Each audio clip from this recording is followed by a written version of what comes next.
ഷാർജയിൽ ഇപ്പം ഒരാൾ അപ്പാർട്ട്മെന്റ് വാങ്ങുകയാണെങ്കിൽ മോസ്റ്റ്ലി ഇൻവെസ്റ്റ്മെന്റിന് കൂടാതെ മോസ്റ്റ്ലി അവർ താമസിക്കാൻ വേണ്ടിയിട്ടായിരിക്കും. അപ്പം നമുക്ക് എല്ലാവരും കേട്ട് പരിചയമുള്ള ഒരു ഇതാണ് അലിഫിന്റെ സെമി ഗവൺമെന്റ് ഡെവലപ്പറായ അലിഫിന്റെ ഓൾഫ എന്ന് പറഞ്ഞ പ്രൊജക്ട്.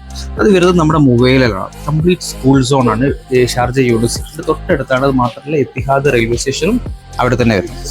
അതിൽ അവർ 5 ടവർ ഇപ്പോൾ ഓൾറെഡി ലോഞ്ച്. ഇതാണ് കാണുന്ന കമ്മ്യൂണിറ്റി. അതിൽ 1, 2, 3, 4, 5 5 ടവർ ഓൾറെഡി ലോഞ്ച് ചെയ്ത് കഴിഞ്ഞു.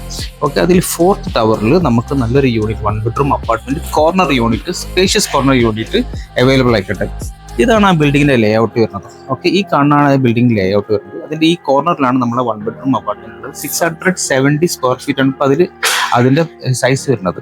അതിന്റെ ആകെ പ്രൈസ് ലെസ് ദാൻ 1 മില്യൺ, അതായത് 975,000 ദിർഹംസ് ആണ് ഇതിന് വരുന്നത്. ഇതിന്റെ പേയ്മെന്റ് പ്ലാനാണ് ഏറ്റവും വലിയ അട്രാക്ഷൻ. ആദ്യം നമ്മൾ കൊടുക്കേണ്ടത് ജസ്റ്റ് 10% ഫസ്റ്റ് കൊടുക്കുക, ഡൗൺ പേയ്മെന്റ് ആയി കൊടുത്തിട്ട് ബാക്കി വരുന്ന 20%, അതായത് 30-70 അതിന്റെ പേയ്മെന്റ് പ്ലാൻ വരുന്നത്. ബാക്കി വരുന്നത് 20% 3.5 കൊല്ലം കൊണ്ട് അടിച്ചു തീർത്താൽ മതി. അത് കഴിഞ്ഞിട്ട് 70% ആഫ്റ്റർ ഹാൻഡ് ഓവർ. അതായത് 20% വരുന്നത് പറഞ്ഞത് ഏകദേശം മന്ത്ലി ഒരു 4,200 ദിർഹംസ് മന്ത്ലി വരുന്നുള്ളൂ. അത് 2029 Q2 അതിന്റെ ഹാൻഡ് ഓവർ വരുന്നത്. ഈ ഒരു യൂണിറ്റ് നിങ്ങൾക്ക് സ്വന്തമാക്കണം. അതൊരു സ്ഥിരതാമസം അല്ലെങ്കിൽ ഇൻവെസ്റ്റ്മെന്റ് ആണെങ്കിലും ഇറ്റ്സ് പോസിബിൾ. കാരണം സ്കൂൾസുകളുണ്ട്, യൂണിവേഴ്സിറ്റി ഇത്തിഹാദ് റെയിൽവേ സ്റ്റേഷൻ വരുന്നുണ്ട്, അതും പോസിബിൾ ആണ്. ഈ സ്ഥിരതാമസത്തിന് വേണമെങ്കിൽ കുറച്ചുകൂടി നല്ല സ്പേസസ് ആയിട്ടുള്ള കോർണർ യൂണിറ്റ് എടുക്കാം. എല്ലാ കുറച്ച് ഇൻവെസ്റ്റ്മെന്റ് ഒക്കെ ആണെങ്കിൽ റേറ്റ് കുറഞ്ഞിട്ട് ഒരു 620 സ്ക്വയർ ഫീറ്റ് നമ്മൾക്ക് ഉണ്ട്. ഓക്കെ, അപ്പോൾ താല്പര്യം ഉണ്ടെങ്കിൽ നമ്മൾ കോൺടാക്ട് ചെയ്യാം. Thank you.